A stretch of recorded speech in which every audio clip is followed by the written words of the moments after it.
Jadi kejadian ini sekitar tahun 2020 pas masih pandemi COVID-19. Ada 3 remaja dari Jakarta, kita sebut aja namanya Riko, Bintang, sama Bima. Oh, cowok semua nih? Cowok semua. Oke. Mereka itu umurnya sekitar 20-23 tahun. Nah, mereka mau pergi sehari aja, pulang pergi keluar kota, tapi gak mau jauh-jauh. Karena waktu itu lagi ribet juga kan, lagi pandemi, dan kalau bisa yang deket-deket aja.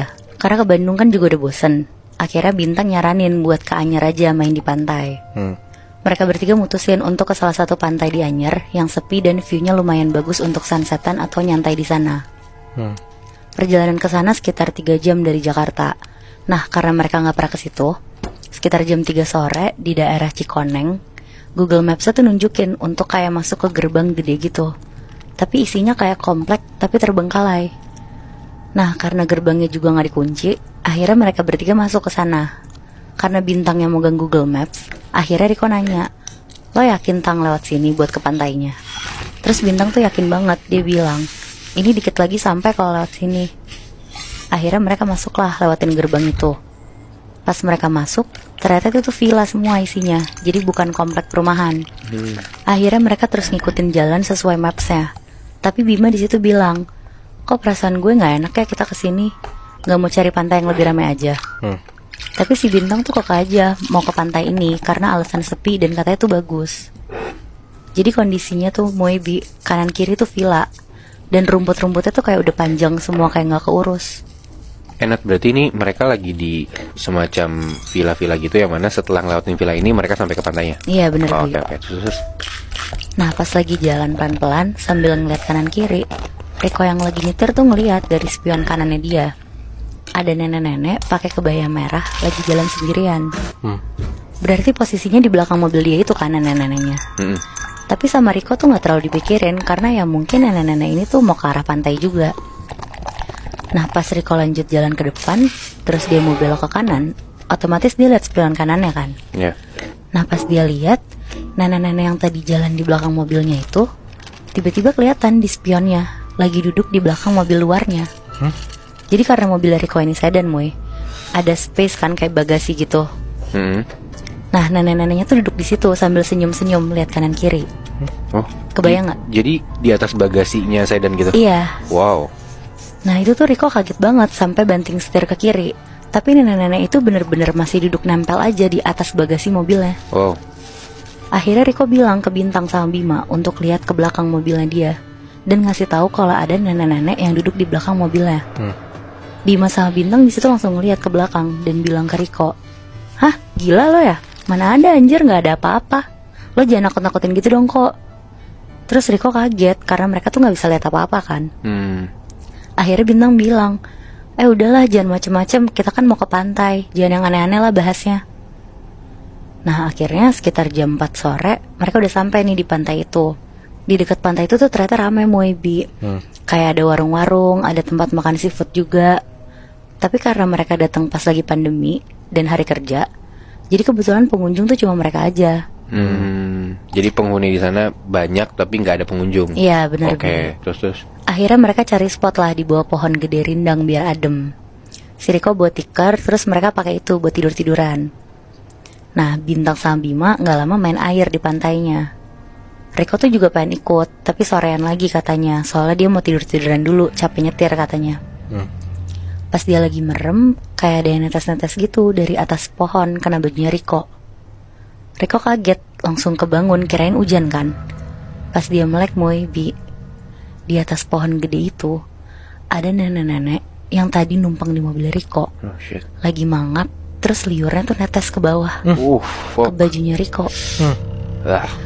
Riko loncat, terus langsung lari ke Bima sama Bintang dan langsung bilang, "Sumpah, di atas pohon ada nenek-nenek, sumpah."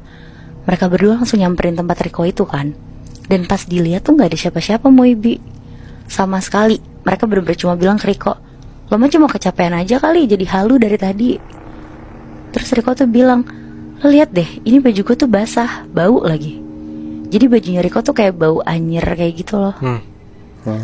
Dan emang bajunya Riko tuh kelihatan basah. Nah, habis itu dia langsung ganti baju dan pindah tempat duduk. Jadi udah gak duduk di situ lagi. Terus dia bilang ke Bima sama Bintang untuk pulang sebelum gelap, karena dia males ngeliat macam-macam sendirian lagi kan. Karena dia udah ketakutan dan teman-temannya masih main air, akhirnya si Riko nih melipir, duduk di warung yang ada di sana. Dia mikir mending dia di dekat warga lokal aja lah daripada dia sendirian kan nungguin temen-temennya. Nah kebetulan yang jaga warung ini tuh kakek-kakek dan ada cucunya anak kecil kayak masih sekitar umur 9 tahunan lah. Di situ Riko ditanya-tanya datang dari mana dan tahu pantai ini tuh dari mana. Terus pas udah ngobrol lumayan lama, akhirnya Riko cerita ke kakek ini. Dari tadi pas OTW sini tuh dia ditumpangin sama sosok nenek-nenek. Dan pas dia lagi tiduran di bawah pohon gede itu, nenek-neneknya tuh ada lagi di atas pohon. Pokoknya dia ngerasa diikutin terus sama nenek ini. Anak kecil si cucunya ini ngedengernya tuh ketawa-tawa ke kakeknya. Riko bingung dong, kan soalnya dia cerita juga serius kan, nggak ada maksud bercanda. Iya, maksudnya serem gitu. Iya, tapi kenapa diketawain kan? Nah karena dia diketawain kayak gitu, akhirnya si Riko tuh jadi males dan jadi diem aja bengong sambil ngeliat ke arah pantai. Nah nggak lama dari arah samping kanan Riko datang nenek-nenek yang tadi dia lihat ke arah warung yang didudukin Riko. Jadi Riko kayak duduk di kursi kayu gitu yang ada mejanya juga di depan warung itu. Nah kebetulan si nenek ini tuh juga duduk di sebelah Riko. Sebelah banget. Sebelah banget Moy. Anjir. Tapi Riko tuh pura-pura gak lihat ke arah nenek itu dan ngelihat ke pantai aja sambil deg-degan. Riko tuh berusaha ngelihat pakai ekor matanya Riko loh Moy Bi ke arah nenek ini. Nah pas kelihatan si kakek warung ini tuh ngasih segelas kopi hitam. Kopinya tuh pekat banget ke si nenek ini. Riko tuh kaget kalau si kakek ini tuh ternyata bisa ngeliat kan nenek-nenek ini. Akhirnya Riko nengok ke arah mereka. Pas Riko nengok kanan, nenek, kakek, sama anak kecil itu tuh ngeliatin Riko sambil senyum nyengir gitu loh. Ini serem banget. Tapi tuh diem aja, nggak gerak sama sekali. Di situ Riko lari kenceng banget sampai jatuh-jatuh ke pasir dan nyamperin orang yang ada di tempat makan seafood. Nafasnya dia tuh bener-bener terengah-engah banget sambil nanya ke mas-masnya itu. Mas, itu warung apa sih? Siapa sih yang punya? Kata mas-masnya, warung depan ya? Kosong mas, gak ada yang jual, pulang kampung orangnya. Terus, itu siapa? Kakek-kakek, anak kecil sama nenek-nenek. Nah, mas-mas seafood itu kaget, terus bilang, wah itu mah emang sering berkeliaran di sini mas. Apalagi kalau ada orang-orang baru, mereka pasti seneng banget mas.